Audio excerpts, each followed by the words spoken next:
Bueno amigos, recuerden 7:01 de la mañana, una cosa es hacer radio, otra televisión y algo muy distinto, radio y televisión al mismo tiempo. Bueno, nosotros yo creo que somos postulables para algún récord Guinness, esto lo digo con mucha humildad. Vamos a estar con ustedes también el 24 y el 31 con sendos programas especiales. Así que con muchísimo gusto vamos a mantener la continuidad que nos ha tenido aquí día a día sin faltar una sola jornada desde que se inició la cuarentena. Lo hacemos con un gran placer, así que desde ya les anuncio, tendremos programas de Navidad y Año Nuevo, tanto 24 de diciembre como 31 de diciembre. Bueno, bienvenido siempre Miguel Mónaco, mi primer invitado de hoy, doctor en Derecho, director del Instituto de Investigaciones Jurídicas de la Universidad Católica Andrés Bello y profesor de Derecho Administrativo. Miguel, un gusto, bienvenido. Un gusto, Eduardo, siempre un placer y un honor estar en tu programa. Bueno, mira, llegamos al 6 de diciembre, ya falta poquito, será este domingo. ¿Qué has analizado, sobre todo, de qué manera crees tú que lo que ocurra con los resultados de las parlamentarias pueda incidir en este ambiente de incertidumbres que tiene Venezuela? Pues la verdad que yo creo que va a seguir en la línea de profundizar las diferencias, va a profundizar la situación en la que estamos, Eduardo, porque no es una elección que vaya a resolver algo. En primer lugar, y yo creo lo más importante en la situación de Venezuela, yo no creo que va a haber una elección competitiva verdaderamente si no se llega a un acuerdo previo sobre lo que va a suceder luego. Y es que en las transiciones, cuando se da una transición de manera democrática, pacífica, hacia una restitución plena de la democracia, siempre quien ostenta el poder pues necesita garantías para el caso que pierda las elecciones, qué sucede con él. Y eso se logra a través de acuerdos de toda la sociedad, donde toda la sociedad acepta reconciliarse, acepta perdón, acepta elementos de verdad, y nada de eso se ha hecho. Y hasta que eso no se haga, no va a haber una verdadera elección en Venezuela, o no va a haber una elección creíble. De forma tal de que yo, siempre desde el punto de vista académico, considero que no están llenos los requisitos para que esta elección vaya a solucionar algo, Eduardo. ¿Qué puede ocurrir después, dada la importancia que tiene el Parlamento? Fíjate que Nicolás Maduro, por ejemplo, piensa desde ya que una vez se cumpla este proceso, a partir del día siguiente y sobre todo después de la fecha de juramentación el 5 de enero, las cosas van a ir mejor en el país. ¿Tú crees en esa tesis?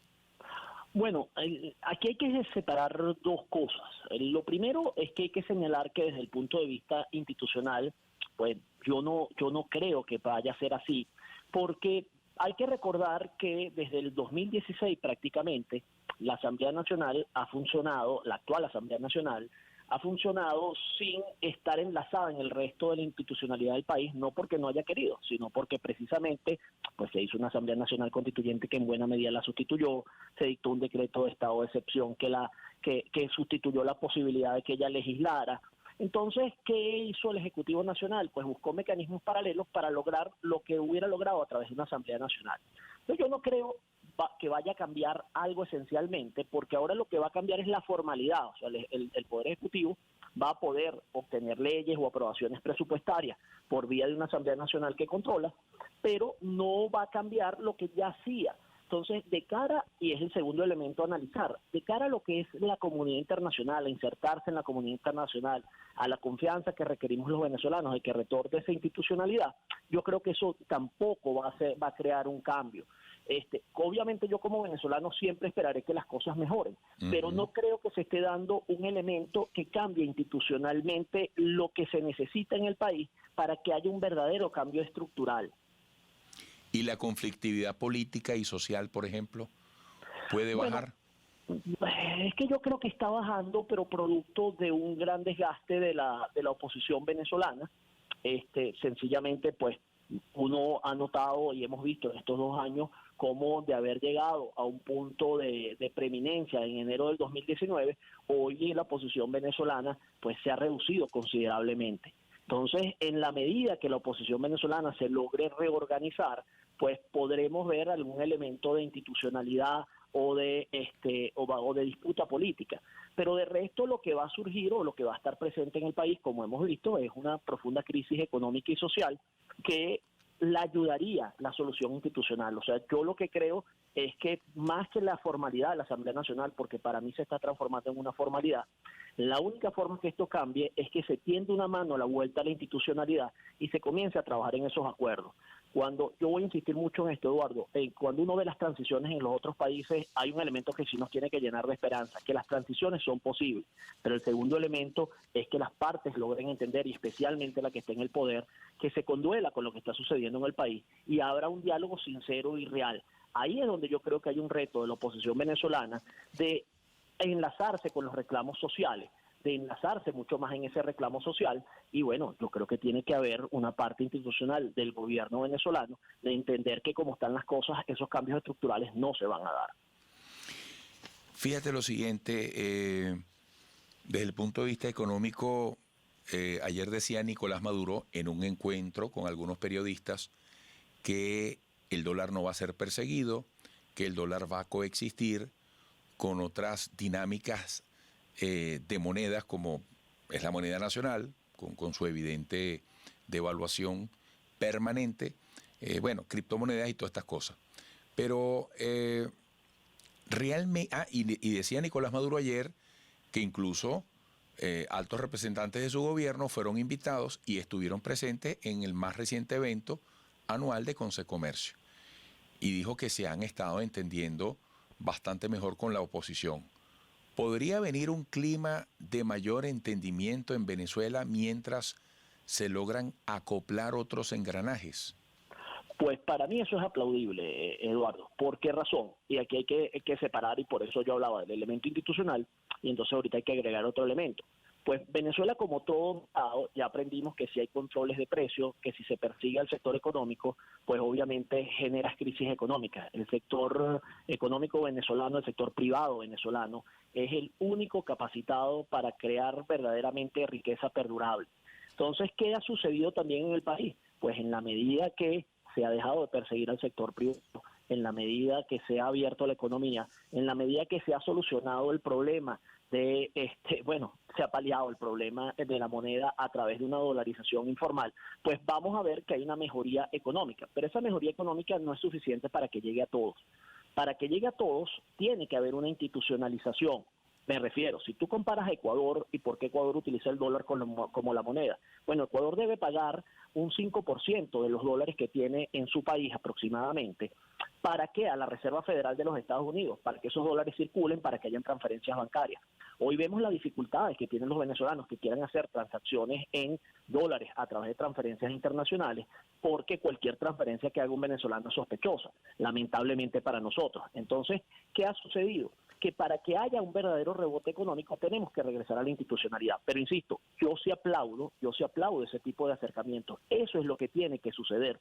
Y así como está sucediendo en el sector económico, hay que tender la mano en el sector político, porque los cambios de fondo que requieren en ese país, para que haya una reforma de los servicios públicos, una reforma de los servicios públicos es millonaria, Eduardo, y las reformas que se requiere para que el sistema de agua, los servicios domiciliarios regresen a los niveles necesarios para que se produzca riqueza, para que una fábrica nos traiga la electricidad y pueda seguir funcionando, requiere un gran nivel de inversión.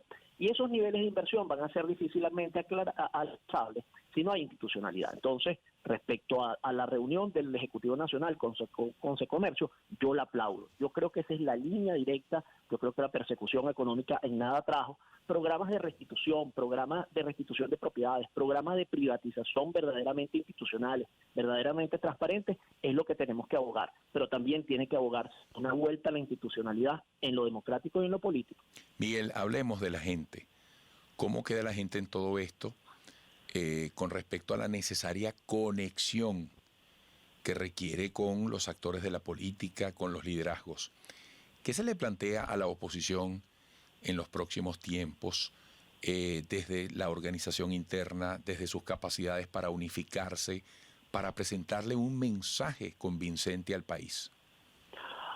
En primer lugar, yo creo que tiene que haber un elemento de humildad, Eduardo. Yo creo que se nos ha propuesto muchas veces algún tipo de soluciones que son inmediatas para tratar de captar la atención del venezolano, y esas soluciones pues no han sido cumplibles. Hay un elemento de factibilidad que no está allí, porque hasta ahora todo ha sido planteado de parte y parte como el ganador se lleva todo.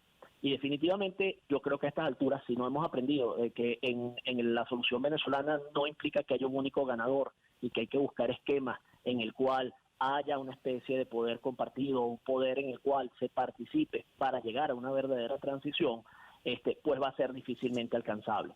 ¿Qué sucede? Que a veces cuando hay sectores de la oposición que plantean estas cosas, pues son perseguidos por otros sectores de la oposición por considerárseles que están traicionando la lucha o los objetivos que se ha planteado la oposición. Pero yo creo que aquí tiene que haber un elemento de entender la factibilidad y la realidad venezolana, y que implica una necesaria cohabitación. Y creo que va de lado y lado. Entonces, ¿qué plantea? Yo creo que se requiere un liderazgo, pero un verdadero liderazgo opositor, porque a veces uno siente, Eduardo, que quienes hacen estos planteamientos, pues también lo hacen en el sentido, no en el sentido de entender los reclamos que tendrían que hacerse para que esa institucionalidad se alcance. Entonces tiene que haber una revisión profunda, y no estoy hablando desde mi sentimiento únicamente, estoy hablando de lo que es la verdadera experiencia en otras transiciones que sí han funcionado, o que con sus defectos han logrado una reinstitucionalización de la democracia y del Estado de Derecho. Tiene que entenderse que tenemos que hacer una profunda revisión en la oposición, donde se le hable al país opositor con la verdad, se le explique que no, aquí no puede venir un cambio, o no es factible un cambio en el cual el ganador se lleve todo, que tampoco eso es sano, que eso es lo que hace sembrar diferencias que luego resurgen nuevo en el país, y hay que trabajar en función de una reconciliación, y eso sí, reclamando la reinstitucionalización y el respeto pleno a la Constitución y a la democracia. Bueno, Miguel, como siempre agradecido la necesidad, como decías tú, en la oposición de construir un poder compartido para llevar adelante una transición. Gracias, Miguel, por todas tus reflexiones. Hasta pronto. Gracias a ti, Eduardo. Siempre es un honor y un placer. Gracias, Miguel Mónaco, doctor en Derecho, director del Instituto de Investigaciones Jurídicas de la Universidad Católica Andrés Bello y profesor de Derecho Administrativo. Volveremos.